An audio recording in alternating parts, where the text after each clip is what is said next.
Hello, welcome back to one of my budgeting videos. This is for my paycheck from December the 1st, right there. We're currently on the 3rd, so I'm doing it a couple days late, but it's still the weekend, so I feel that it counts. So here's my setup for December.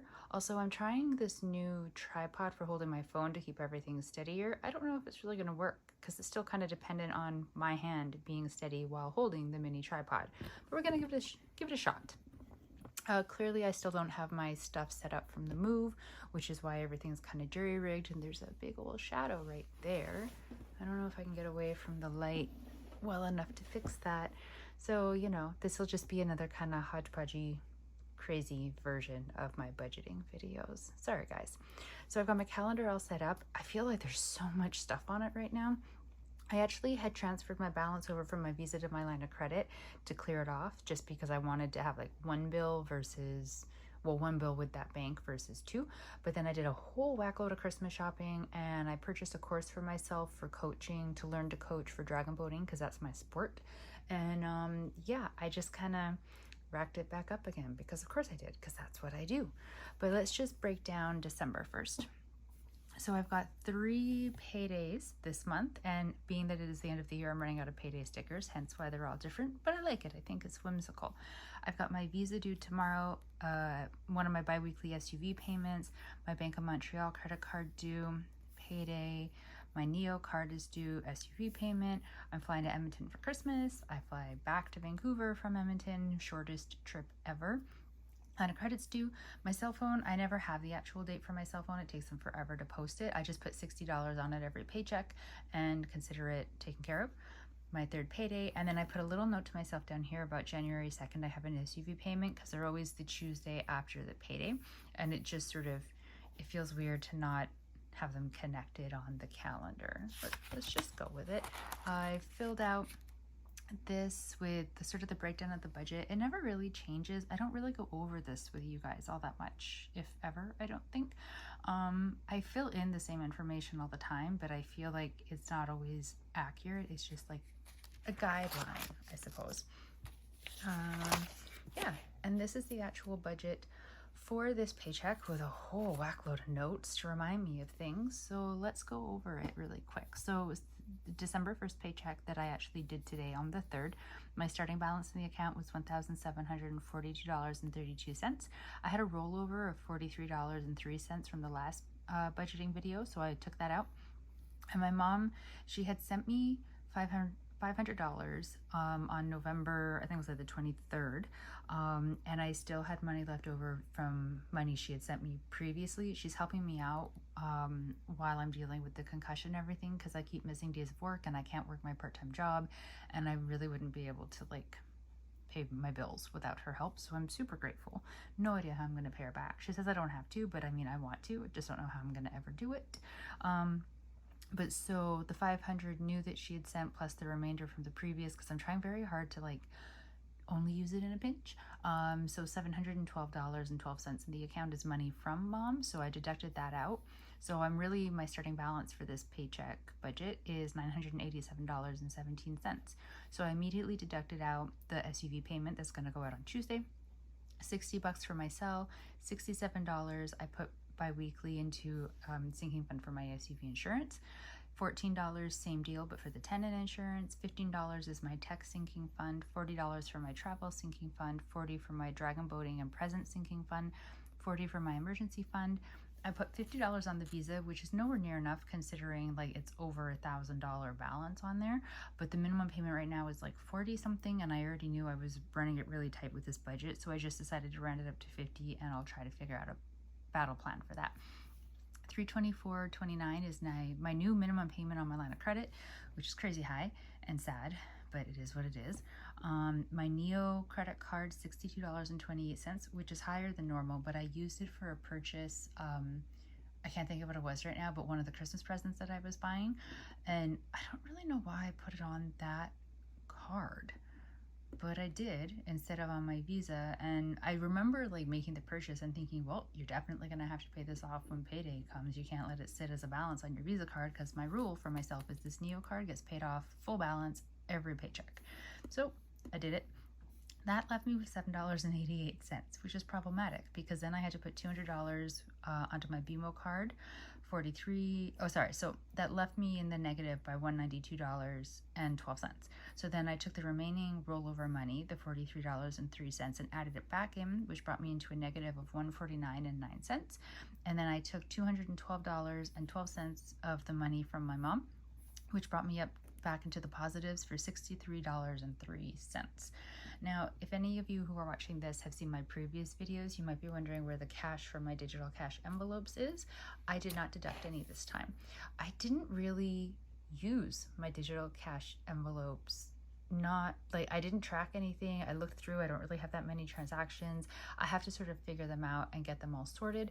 And then from payday onwards, like I went out with a friend on Saturday and I used my debit account to pay because I knew I hadn't done the budget, so I hadn't put money onto the prepaid card that I use for my digital cash envelopes. And so I was sort of like, oh, I don't know the balance, I can't use it. I was all nervous, so I just figured like the money that I spent when I went out for brunch with her, I would just deduct from the amount that I would move over into like the fun category of my digital cash envelopes.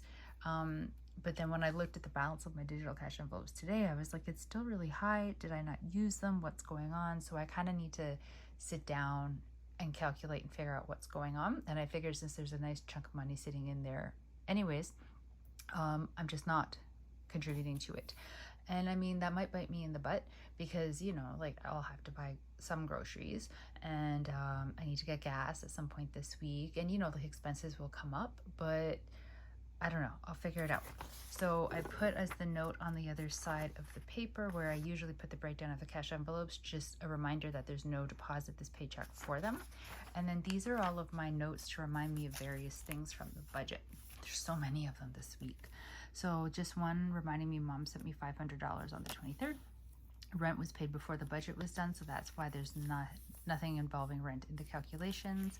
I deposited $16.34 from my Rakuten check that I received. Do you guys use them? I use them. They're great. Like if you're doing online shopping anyways, you just open up their app first, put in the store that you're going to be online shopping for, and if the store is sort of like connected with them, it'll show you and you'll get a certain percentage of cash back when you shop at that store. So I always try to remember to check for wherever I'm online shopping if they're hooked in with that Rakuten app. And then if they are, like, it doesn't cost you any more to do the shopping via them. I don't really know how it works, but you do get little refund checks. I mean, they're not huge, but it also depends on what you buy, where you shop from, and what offers are being done with that particular store at the time that you're purchasing. I don't ever buy stuff because of the cashback percentage that they offer, so I'm not spending any more than I would anyways. I'm just happening to get some cash back on charges I would have done. But they do track, so if you buy something and then you do a refund, that like whatever percentage cashback you got gets deducted out, which is fair. But so I got a $16.34 check from them. So I deposited that and then I moved the money over into my 100 envelope challenge, which I'm doing digitally, but I am going to have an actual like tracking, like physical component to it just because I'm tactile like that. I just haven't created it yet. But when I do, I think I'll do a video about it just to show you how I'm doing it, because all these 100 envelope challenges, I love watching them, but I don't understand about saving the money in like a little folder or a little box or something when you could be saving it in a high interest savings account and getting at least some interest off of it. So maybe not a lot, but at least more than it would be if it was sitting in a box in my living room. And so kind of making the money that I'm saving work for me a little bit extra. That's my take on it, but some people really like to have like the physical money in front of them, and I get that as well because I've done savings like that also. And then this is just a reminder that I used the rest of my rollover, so there's no more. That mom had, in total I had $712.12 for, I used $212.12, so I have $500 remaining. So that is my budget for my December 1st paycheck. I'm still not unpacked for all of like my stationery stuff, so I just found some leftover pieces of washi tape that I used to tape this in, because, you know, why not? I have done my boxes are checked off at the front. Let me try to find the page. Yeah, here. So Is this not super satisfying being almost at the end of the year with a budgeting book and seeing all the stuff filled in? I love that part of a budgeting book. It's, I think, one of the reasons I like having them physical, besides also I like writing everything down, but just at the end seeing everything you've done over the year. So over here is December, so I get 3 paychecks this month, I mean. So I rent takes up the whole box is fine, but then I realize I have to start writing kind of smaller because I'll have to fit 2 more contributions into each box. And then over here, you know what, I never did find a thing for the savings goal, but I bought the same book to use for 2024, so I think I'm going to use this for tracking my 100. No, I have a different system in play for the 100 envelope challenge.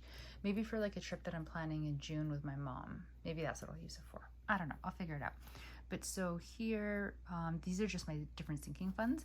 So there weren't enough spaces in these boxes for bi-weekly contributions to last the whole year, like unless I wanted to use like 2 boxes for one thing.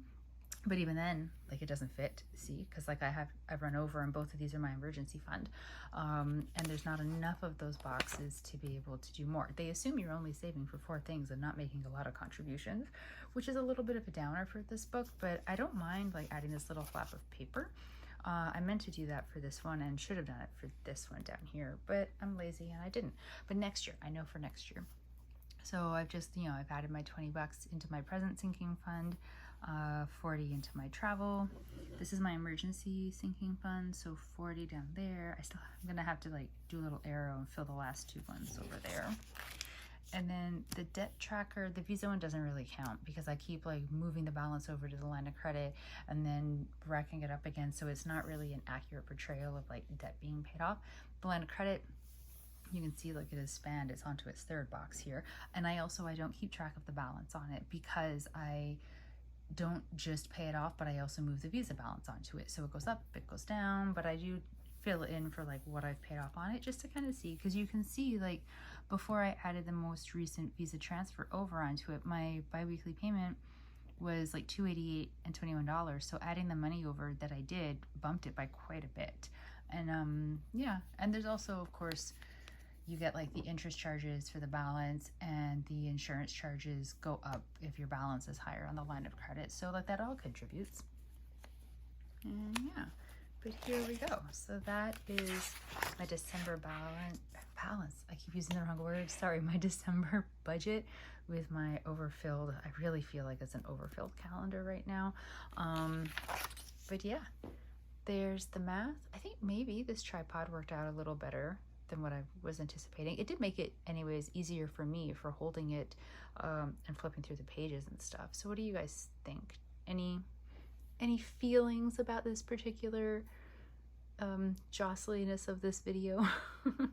I can't believe that we're almost at the end of the year. There's only 2 more budgets to go, and then this book will be retired and I will be setting up a new one. It's kind of crazy.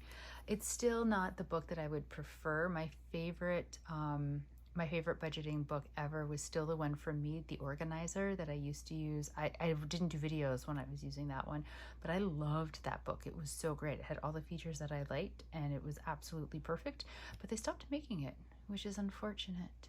And I keep looking every year to see if maybe they've brought it back, and they haven't. And the ones that they have brought instead by that company, I don't like the look of at all. They seem completely useless, in my opinion, just my opinion. Oh, if you're wondering, this is the the tripod. Words. This is the tripod that I bought. It's like a 3-in-1. That's the French side, sorry. Oh, and now you're seeing all the mess. See, look, that's like all the clutter that ends up from me doing my budget.